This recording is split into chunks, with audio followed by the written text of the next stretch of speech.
Olá, gente, boa tarde. Espero que vocês estejam me escutando bem. Daqui a pouquinho eu vou convidar a Ilona Tsabo para a gente conversar.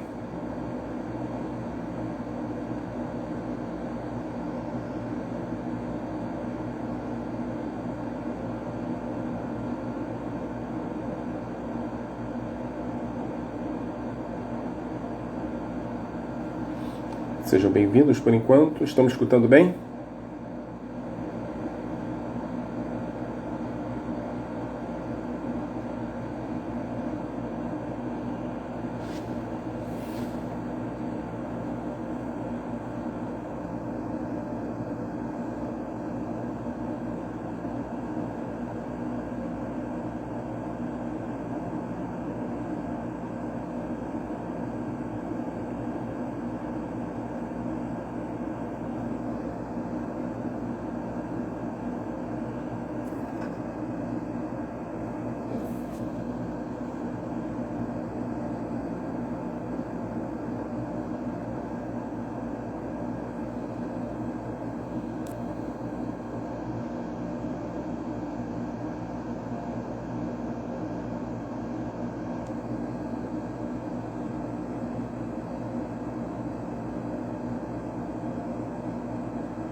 Boa tarde, boa tarde.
Oi, Ilona, me escutando? Olá, Michel, tudo bem? Tudo bem? Como vai? Estamos tranquilos? Boa tarde, aí já é quase noite. Boa tarde. Onde é que você Eu está? estou no Canadá. Aqui são 2 horas a menos agora, mas já está escurecendo A menos. também. O inverno está chegando.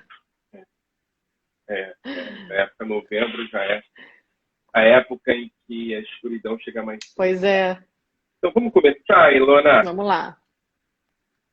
Vamos lá. Eu li com muito gosto esse seu pequeno, grande livro, né? Porque eu acho que tem uma vantagem os livros pequenos, que são livros que te levam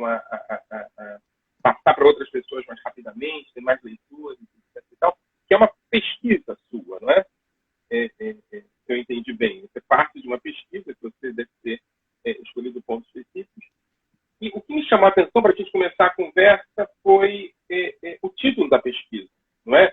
Ilona, antes de tudo, Ilona é a fundadora e presidente do Instituto Igarapé, né, uma referência no estudo de segurança pública, de políticas públicas, não é? Nos estudos climáticos. E ela escreveu um livro chamado Defesa do Espaço Público. E a primeira questão é esse conceito, essa categoria. Me chamou a atenção de não ser a defesa do espaço cívico, me chamou a atenção de não ser a defesa do espaço público. Algum motivo específico? Olha, O que é o espaço cívico? Perfeito. Qual é a diferença dele do espaço público? Perfeito. Enfim, quando a gente fala espaço público, pode dar uma ideia assim de local, né? Fixo, territorial. E aí o espaço cívico ele é um conceito, né? Ele é nesse sentido, é uma abstração, ele não está localizado em nenhum lugar, ele está em todos os lugares. Mas o que é isso? Essa esfera pública entre o governo, os negócios e a família, onde nós, cidadãos, né, nos organizamos, debatemos e agimos para influenciar as políticas públicas e o sistema político, econômico e social do nosso país, ou enfim, até global. Então, o que pressupõe esse conceito, que ele constrói em cima do próprio conceito de esfera pública, de sociedade civil, mas ele pressupõe uma interação, uma troca literal entre cidadãos e esse campo político, obviamente, nesse momento que está sendo muito prejudicado, porque os espaços dessa interlocução, em especial no nível federal, mas não só, estão obstruídos, estão fechados. E a gente estudou, enfim, vamos contar um pouquinho aqui de onde surgiu a ideia, mas de verdade, como esse é um tema que para muita gente que não está no debate público pode não ser sentido da mesma forma do que para aqueles que estão, a gente acredita que a primeira etapa desse processo é para que todos entendam por que isso importa, independente se você está ou não neste espaço cívico, e se não tiver também, está na hora de entrar, porque a gente está precisando de reforço, Michel. Ok. Então, assim, pelo que eu estou entendendo, eu estou conversando aqui com Ilona Szabo, fundadora e presidente do Instituto Igarapé e autora do livro A Defesa do Espaço Cívico. Pelo que eu estou entendendo, então, a sua perspectiva, e isso está claro na pesquisa que dá sustentação ao livro, é uma perspectiva programática, estratégica, mais clara, ou seja, você sai um pouco daquela ciência política mais teórica em direção, e isso está muito claro no texto, em direção a dimensões mais de apontar saídas. Né? Você agora está falando, olha, está na hora de entrar no espaço cívico. Então, esse espaço cívico é uma versão mais pragmática, mais programática do conceito de espaço público, é isso? Isso, e também tem uma questão dessa participação ativa e da troca, porque quando a gente pensa as estruturas que a gente tem num país como o Brasil, de poder intervir, influenciar e ajudar a moldar os rumos do país, isso foi nos dado a partir aí da Constituição de 88, da redemocratização. Os espaços desta troca foram cada vez mais estabelecidos e ampliados. São perfeitos? Não. Agora, temos que aperfeiçoá-los e não destruí-los, né? Um exemplo são os conselhos participativos, mas não só, porque você não precisa ser membro de um conselho para ter interação com secretários, com funcionários públicos, com ministros, enfim, com as políticas públicas. Cada vez mais no Brasil, até muito recentemente, e obviamente no nível municipal, estadual, isso continua de diversas formas, até no nível, por exemplo, da troca com o legislativo, ou até em relação à produção de informação para o judiciário, enfim, há canais abertos. Porém, o canal com o governo federal, nesse momento, ele foi muito prejudicado. E isso tem impacto, o Brasil é um país federativo, né? Quando a gente perde o assento à mesa, Michel, e é disso que se trata, digamos, a cidadania, somos cidadãos que votamos em representantes que não estão nos escutando, que estão restringindo os nossos espaços de contribuição, de também cobrança e pressão, porque a sociedade civil, ela exige e tem um papel aí, tanto de cobrar uma transparência e um aprimoramento das políticas públicas, em especial quando a gente fala em políticas públicas que devem estar baseadas em evidência, no conhecimento de ponta, e obviamente a gente pode também ajudar nesse monitoramento e na construção de saídas, não é só cobrar, né? a gente vem ao longo dos anos trabalhando cada vez mais junto, de sentar, de pensar, de buscar informações, experiências, tentar ajustar rumos de políticas públicas que possam estar indo para o lugar errado. E, de repente, não só esses espaços se fecham, quanto os atores que estão participando aí do espaço cívico, e aí a gente fala lideranças cívicas, podem ser acadêmicos, jornalistas, artistas, pessoas que participam do debate público, também começam a ser atacados. Então, não só perdemos o assento à mesa e a interlocução, como também viramos alvos de uma série de estratégias que têm consequência, obviamente, para as pessoas que são alvo, mas tem consequência para a sociedade como um todo.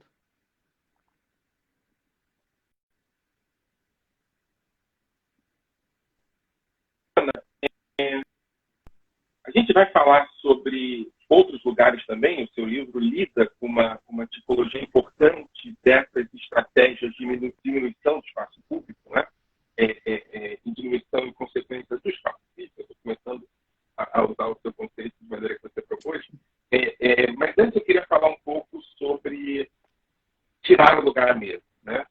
Que não é só uma metáfora, não é? Quer dizer, a ideia de que você perde o lugar à mesa, no caso do governo brasileiro especificamente, é mais do que uma metáfora, né? Você foi vítima direta, não só da retirada da mesa, mas também de uma certa campanha de difamação e uma campanha de desconstrução de imagem pública, né?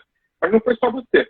Você tem um esvaziamento, você falou dos conselhos, um esvaziamento dos conselhos profissionais, um esvaziamento das decisões coletivas, na verdade, uma troca, né? Uma troca de perspectivas de controle, de diálogo, perspectivas de ordem e de obedecer à diretriz do governo, e não de construção coletiva. É disso que você está falando? Você está falando de um governo que desconstrói as possibilidades de diálogo? Sim. Só lembrando, quem quiser fazer perguntas, no final da conversa com a Ilona, a gente vai ter algumas perguntas, vocês podem ir colocando por aqui embaixo.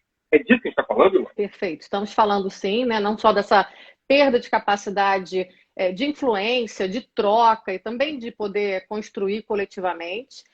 Mas, além disso, como eu lhe disse, assim, há um momento muito triste, onde a gente está vendo a intolerância, onde a gente está vendo o ataque a ideias, mas não só ideias, as pessoas enfim, que trazem ideias contrárias às propostas, enfim, do governo federal. E isso é típico de governos com tendências autoritárias. Então, a gente vê isso mundo afora, a gente mapeou vários governos que não são, obviamente, ditaduras, são governos que foram eleitos muitas vezes democraticamente pelo voto, mas que a partir daí começam a minar a democracia por dentro. E isso, infelizmente, também está acontecendo no Brasil. Então, para a gente ter o insumo, entender, não só caso a caso, né, no livro, eu trago o meu caso, porque eu acho que é importante a gente falar dos impactos que isso gera na vida das pessoas, e eu me coloquei nessa situação porque eu acho que a gente precisa quebrar esse tabu e discutir, mas porque a partir da minha experiência eu também começo a ver a pluralidade de alvos, e já sinto, na atuação que a gente vem fazendo há tantos anos de contribuir para as políticas públicas, eu sinto uma grande perda já na entrega, na qualidade, no tipo de caminho que a gente sabe que uma democracia precisa trilhar. Então, infelizmente, se a gente não reagir, se a gente não reocupar esse espaço cívico, e aí vamos ter que contar com as instituições, com outras articulações para poder, então, né, fazer com que o governo governe para todos e não somente para uma base eleitoral, que é o que está acontecendo hoje, né? Enfim, só há diálogo com quem concorda. Isso não se chama democracia, Michel. Eu acho que a gente precisa estar falando muito claramente sobre isso. Então, vamos falar claramente, né? Isso se chama o quê? Quer dizer, no livro você faz uma proposta de categoria, inclusive você vai além das categorias de direita e esquerda, você localiza governos populistas autoritários, de direita e de esquerda, não é? E você me falando agora, Ilona, você está trazendo uma impressão de que na sua avaliação a gente está tendo um processo, e eu vou usar o termo também, o termo da ciência política, de erosão democrática.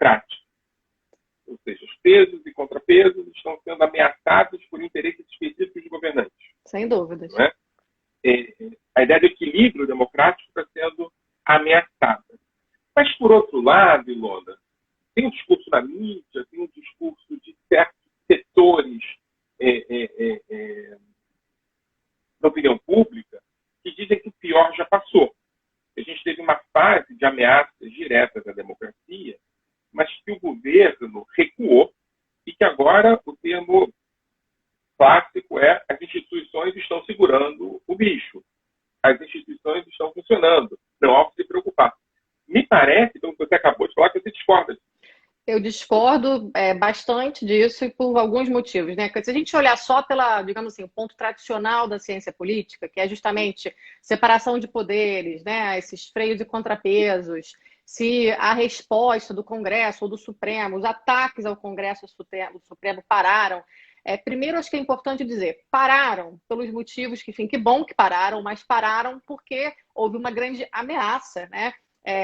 Digamos assim, das investigações que são contra a família do presidente avançarem. Então, não é porque, enfim, do dia para a noite resolveu se parar, é porque, de fato, o poder se sente ameaçado pelas outras instituições. E da outra maneira, quer dizer, o judiciário com o Congresso parou porque houve aí uma volta àquela tristeza que a gente tem no Brasil, que é digamos, o pior do presidencialismo de coalizão no sentido da fisiologia, né? Dos acordos com o centrão, de um toma lá da cá, que não tem um interesse público como o Norte. Então, está muito claro, os aliados são os partidos daquele centro fisiológico, né? E aí ganha-se uma base por uma troca que privilegia os amigos do rei, assim dizendo. Então, há motivações equivocadas para essa, digamos, calmaria.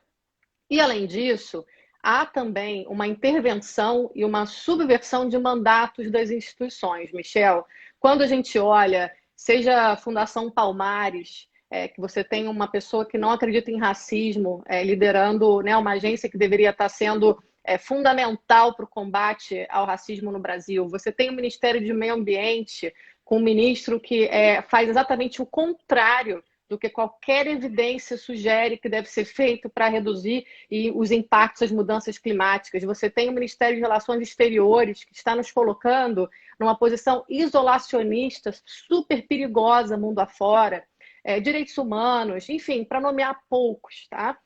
Além disso, você tem seríssimas acusações que estão sendo investigadas de interferência em instituições de controle, seja a Polícia Federal, sejam outros órgãos, que aí acho que é até mais grave, porque é o aparato de segurança pública e justiça criminal.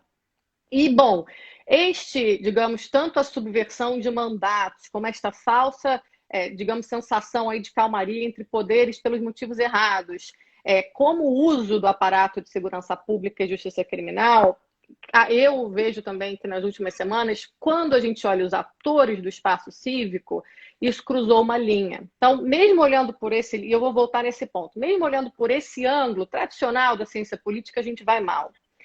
Se você realmente olhar o que está acontecendo por dentro, não ficar só olhando, digamos assim, a maquiagem, né? Eu tenho contatos, eu sou uma pessoa que trabalha muitos anos com instituições, então eu conheço as pessoas, eu entrevistei funcionários públicos, eu tenho a informação... Que estão sendo perseguidos? Perseguidos, porque tem um lado, né? Vamos dizer, nós perdemos assento à mesa, mas quem não se alinha, digamos, quem não bate literalmente continência, também é mal visto internamente. Então, a gente tem funcionários perseguidos, uma autocensura muito grande, nós temos pessoas sendo colocadas na geladeira, aquela história de você transferir, né, tirar de posições.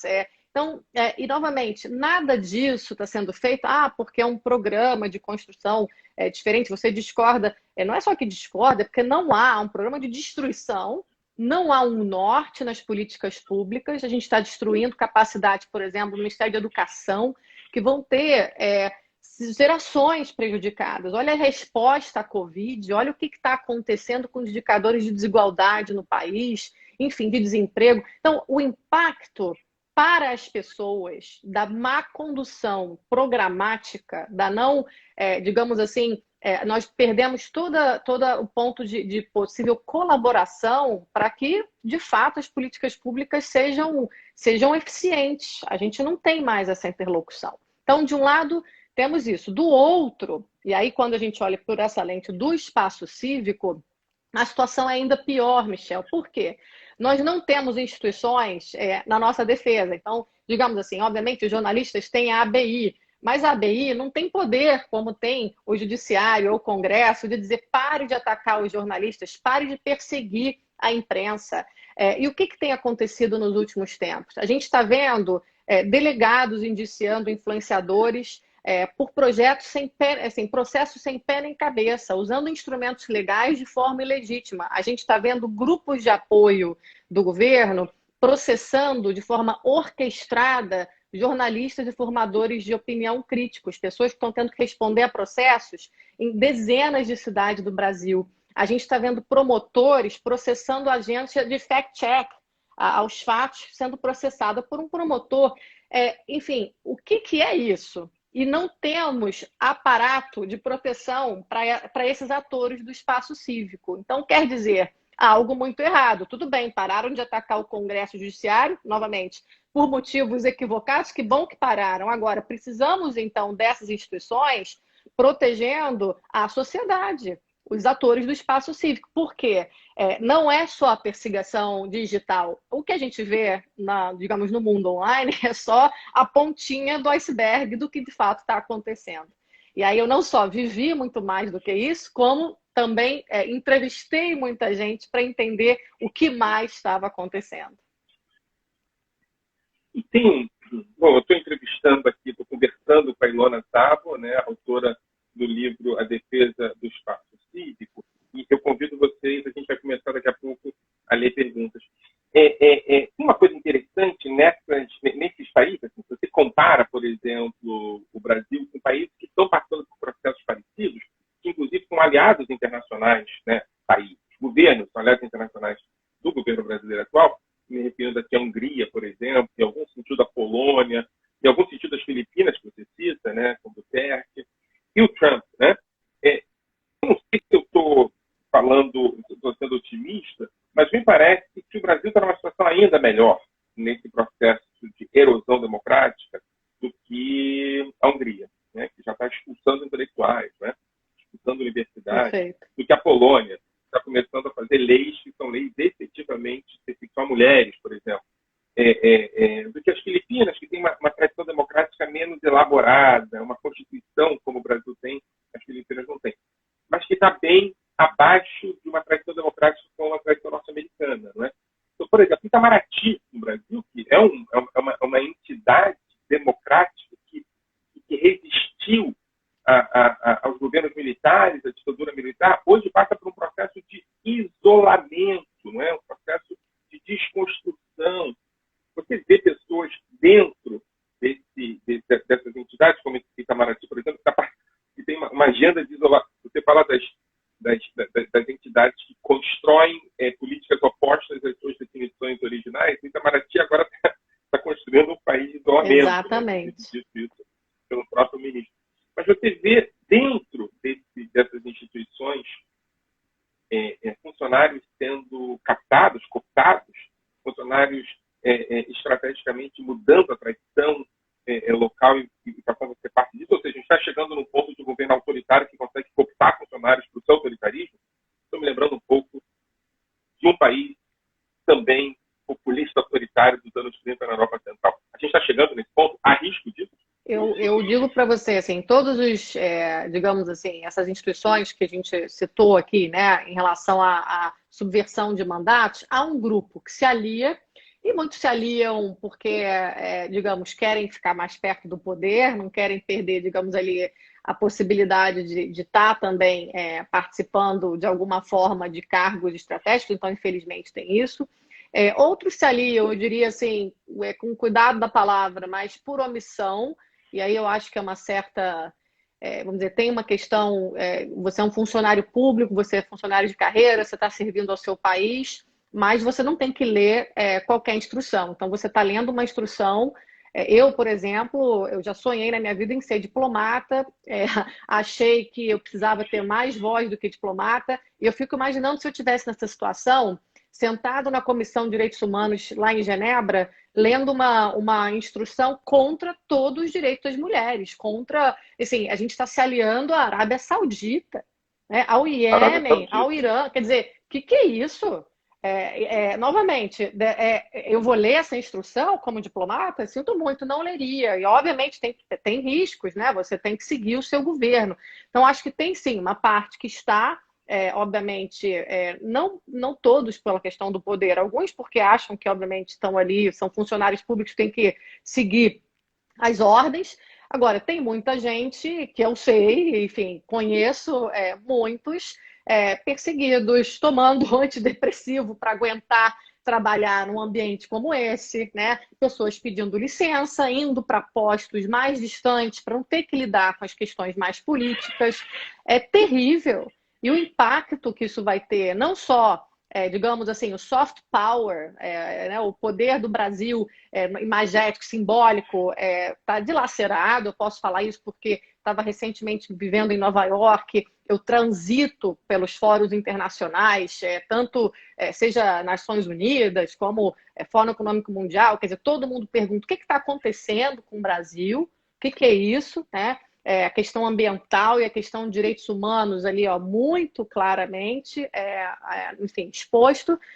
Mas, além disso, tem questões comerciais e geopolíticas, inclusive, enfim, de nos colocar como um país que sempre foi um país de mediação, de nos colocar em lugar bastante diferente do que isso. E no momento onde a gente tem tensões globais, agora eu acho que tem uma questão nos favorecendo, que é a eleição do presidente Biden, né? Mas se tivesse tido uma eleição do presidente Trump, eu diria que a gente estaria aí indo para um lugar muito perigoso, até geopoliticamente falando. A gente está realmente se aliando mal. Agora a gente está se isolando, mas vamos pagar um preço econômico também disso, não só De longo prazo, simbólico. não é? De De longo longo prazo. prazo, turistas que não falam, eu não vou ao Brasil de Jair Bolsonaro, infelizmente, sabe? Porque não concordam com o que está acontecendo. Então, e você falou da Hungria e das Filipinas, e tem uma questão que a gente está num primeiro mandato, a gente está aí enfim, quase 2 anos, né, desse governo. Esses outros países já estão aí mais avançados, são líderes que conseguiram um segundo mandato, enfim.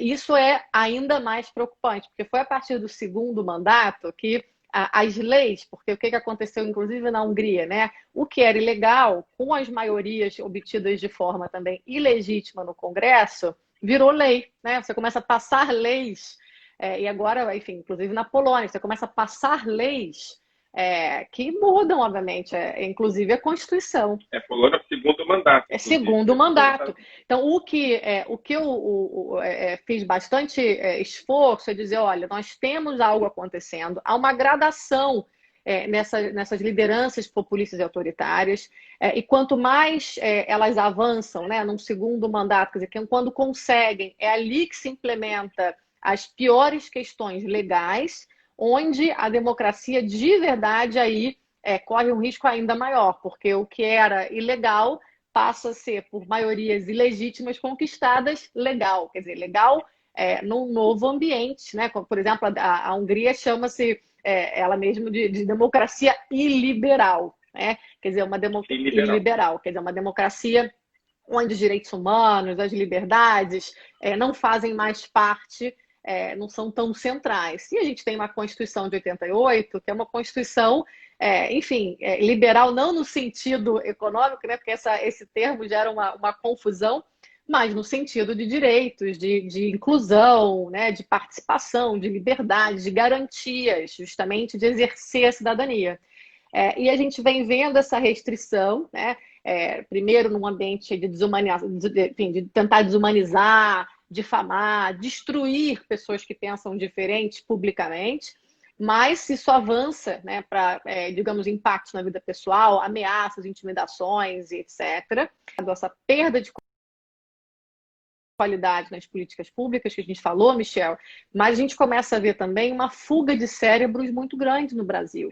A gente já não é um país com liberdade acadêmica. E aí, quando você fala da Hungria, né, inclusive fecharam universidades, enfim, e quando a gente pensa, né, Europeia, né? exatamente, o que pode acontecer aqui, eu escrevi e fiz a pesquisa dizendo, olha, não pode acontecer aqui, porém, é este o caminho que está sendo trilhado. Vamos reagir, né? É essa estratégia, né? Esse é o futuro Exatamente. desse passado. Se a gente não deixar, né? A gente está recebendo algumas perguntas, a maioria delas ficou muito chocada com a coisa das instituições não estarem funcionando, né? Que é uma fala muito, muito dura. É uma fala muito dura, Ilona, por dois motivos. Primeiro, porque isso é o caminho claro para o autoritarismo. E o segundo, Ilona, porque esse governo foi eleito. Sim. Né? E esse governo foi eleito, assim, é um país que tem uma tradição autoritária, o Brasil, mas é uma autoritária de cor diferente, não é? É uma autoritária de um populismo no sentido de democratismo, e não no sentido de perseguição efetiva. Quer dizer, a ditadura militar se teve esse momento, mas mesmo ela não degenerou a democracia como ela degenerou. Uma pergunta que a gente está chegando ao final, e depois eu queria terminar com uma questão mais otimista um pouco, mas uma pergunta: como, se você trabalha com elites, né? Elites intelectuais, elites sociais e também elites econômicas, me parece, que você tem contato com elas, como esse projeto de governo, que é um projeto claro nos sentidos que você está trazendo, como ele incorporou o apoio tácito dessas elites brasileiras, sempre se consideraram muito inteligentes, ou seja, muito espertas, muito bem-sucedidas. Como uma elite brasileira apostou, investiu no governo que hoje, de manhã, Ilona, recebeu um pito da China, imagino, seu maior parceiro comercial, e está evitando reconhecer a vitória do Biden. Como é que a gente chegou nesse? Como é que as elites brasileiras tão bem-sucedidas incorporaram esse projeto de governo? Isso é a sua análise. Sem dúvidas, eu acho que a gente tem, e aí, digamos assim, para mim, até pela trajetória dos temas, né, que eu atuo, estava muito claro o perigo autoritário, eu paguei um preço bastante grande, inclusive nas relações, por falar antes das eleições, geralmente a gente não se posiciona em relação a pessoas, eu estou sempre falando de programas, de ideias, mas assim, eu fiz uma defesa muito clara sobre por que era uma tragédia a gente escolher esse projeto de governo, porque ele não era um projeto de interesse público, ele era um projeto de toda a sua retórica, né? Quem não ouviu não tem nenhuma surpresa, porque foi tudo dito.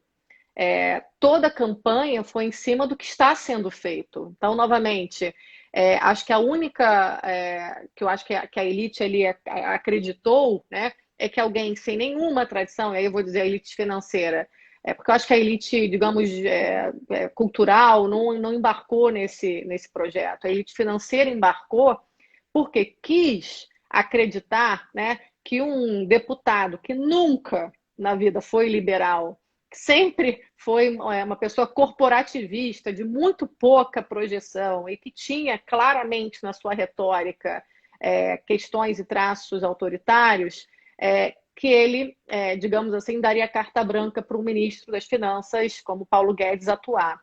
A gente está vendo aí 2 anos de governo. Novamente, eu não estou falando aqui que eu defendo esse projeto do ministro Paulo Guedes. Eu tenho enormes diferenças com eles, mas eu acho que essa elite financeira embarcou desta forma, porque acreditou. Porém, quase, vamos dizer, para mim não é só ingênuo. Para mim não é só, para mim é egoísta, Michel. Eu vou falar com todas as letras, porque não é desenvolvimento econômico ou democracia. É desenvolvimento econômico e democracia. E é democracia com inclusão. Porque se você não resolver a questão das desigualdades no Brasil, você não vai a lugar nenhum. Então, acho que aí tem uma grande meia-culpa. Acho que uma parte da elite já se deu conta, e eu digo isso justamente pelas conversas, em especial, estão vendo os impactos nos seus negócios. Se você pensar, digamos assim, o setor mais de vanguarda do agro, já percebeu que é uma furada essas propostas, né, que, enfim, estão acabando aí com o que a gente tem de melhor, com todas as nossas riquezas, enfim, podem estar colocando aí a Amazônia num ponto de inflexão que, enfim, inclusive vai privar o planeta, né, e as próximas gerações enfim, de ter chance aí enfim, a gente deixar algo, um lugar habitável. Então, assim, é terrível o que está acontecendo. Agora, eu não quero terminar dizendo que a gente não vai poder mudar, porque, novamente, eu acho que tem muita gente que desembarcou. Agora, isso vai exigir que nós, que não embarcamos, a gente tem que construir pontes. A gente vai ter que passar por cima de diferenças, a gente vai ter que, muitas vezes, tentar, de verdade, assim, eu acho que não é dizer que não tem que haver uma meia-culpa, tem que haver uma reflexão para que a gente não repita os erros.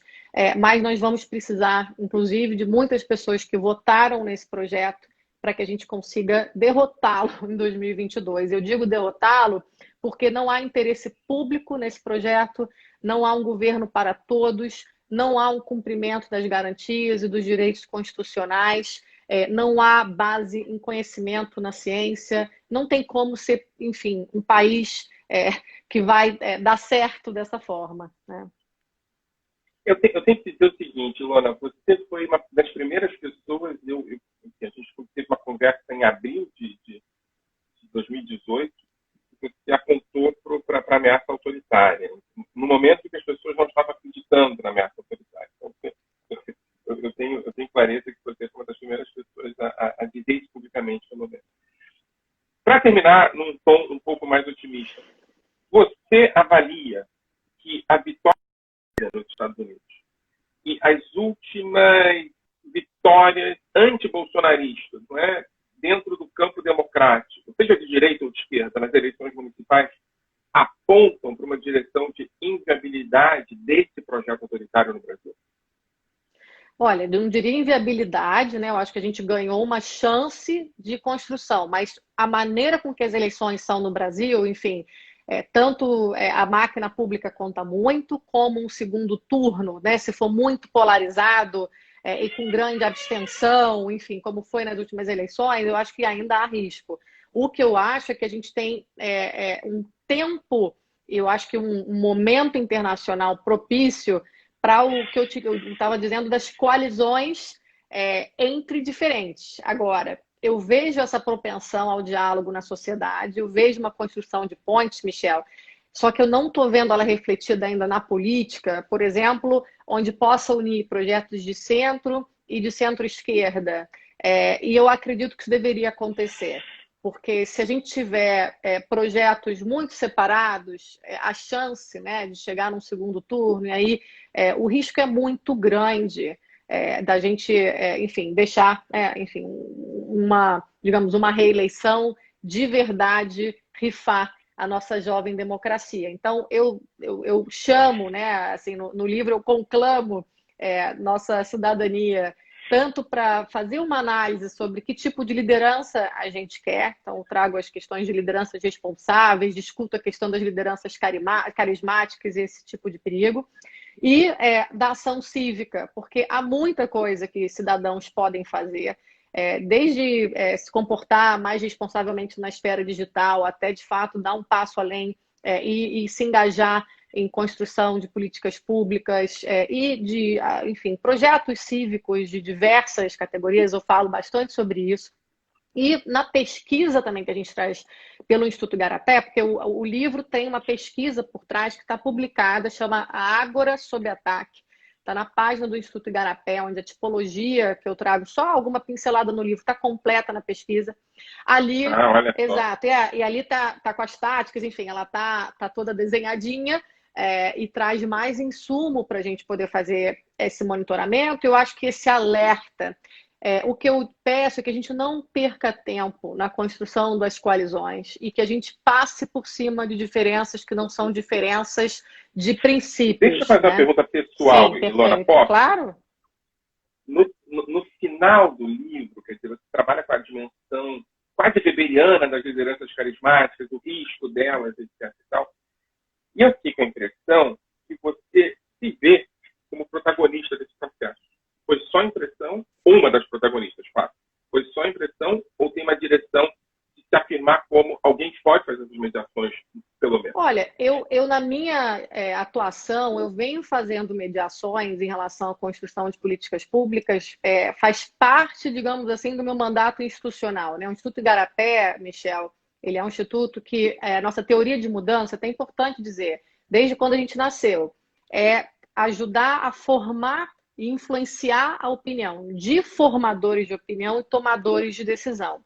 Então, de uma certa forma, o nosso maior ativo é poder produzir o conhecimento e levá-lo a pessoas que têm poder, seja de convencimento, seja de tomar decisões. Então, eu atuo muito na esfera e é uma atuação que muitas vezes não aparece, porque a gente fala aí de uma estratégia chamada diplomacia discreta. Não tem nada escondido, mas é que eu não fico falando que eu encontrei com A, B ou C, né? Mas isso tudo é baseado em quê? Em dados, em conhecimento. E qual é o fim último? Avançar políticas públicas que ampliem o bem público, né? Então, assim, as organizações sérias da sociedade civil trabalham para ampliar esse conceito do bem público, o interesse público.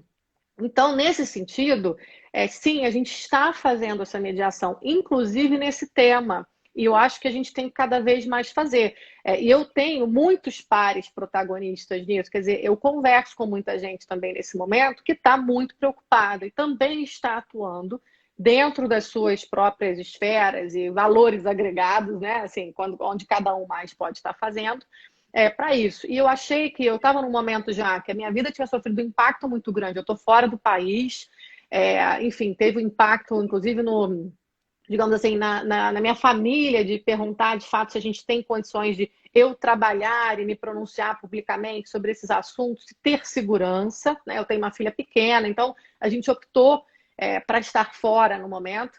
Então eu falei, eu vou usar também esse privilégio que eu tenho, essa opção que eu tenho, para falar, para chamar atenção e para convocar mais pessoas para essa defesa pública, porque tem muita gente querendo ajudar, Michel.